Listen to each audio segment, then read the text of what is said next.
Hello friends, সবাই কেমন আছো? আজ দেখো কৌশিক অমাবস্যা, ওই জন্যে আমরা মন্দিরে এই যে সবাই এসেছি।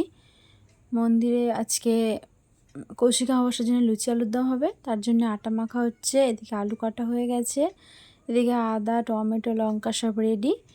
আর আটা মেখে আমরা রেখে দিচ্ছি রেডি করে, এটাকে পরে আমরা তৈরি করব। আর সবাই মিলে এই যে প্রিপারেশান চলছে আমাদের আটা মাখার। আর একটু একটু আড্ডা, একটু একটু হাসি তার সাথে, সেটাও চলছে। সন্ধ্যাবেলা পুজো শুরু হবে, আমাদের বেশি রাত অবধি হবে না পুজো। এই যে আটা মেখে রেখে দিয়েছি, পুজো শুরু হওয়ার আগে যে রাঁধুনি রান্না শুরু করে দিয়েছে, আর আমরা বসে একটু আড্ডা মারছি। এই যে রান্না শুরু, সবাই মিলে গল্প হচ্ছে, তার সাথে রান্নাটাও চলছে। এবার সন্ধ্যাবেলায় পুজো শুরু হয়ে গেছে, পুজো মোটামুটি হয়েই গেছে। হোম যজ্ঞটা হলেই আমাদের হয়ে যায়। এই যে যজ্ঞ শুরু হয়ে গেছে আমাদের।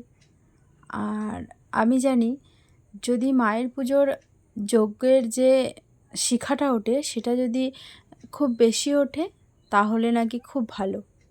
তো দেখো, খুব সুন্দর যজ্ঞ হচ্ছে, ঠাকুরমশাই খুব সুন্দর যজ্ঞ করছে। যজ্ঞ ডুমুর প্রথমে দিয়েছে, তারপরে বেলপাতা দিয়ে যজ্ঞ চলছে দেখো। আর যজ্ঞের যে শিখাটা খুব সুন্দর উঠেছে, দেখো সবাই খুব সুন্দর যজ্ঞের শিখা উঠেছে। মা নিশ্চয়ই সন্তুষ্ট হয়েছে পুজোতে, ওই জন্য যজ্ঞের এত সুন্দর শিখা উঠেছে। মা কালী সবাইকে ভালো রাখুক, সবাই সুস্থ থাকবে, ভালো থাকবে। গুড নাইট সবাইকে, বাই বাই।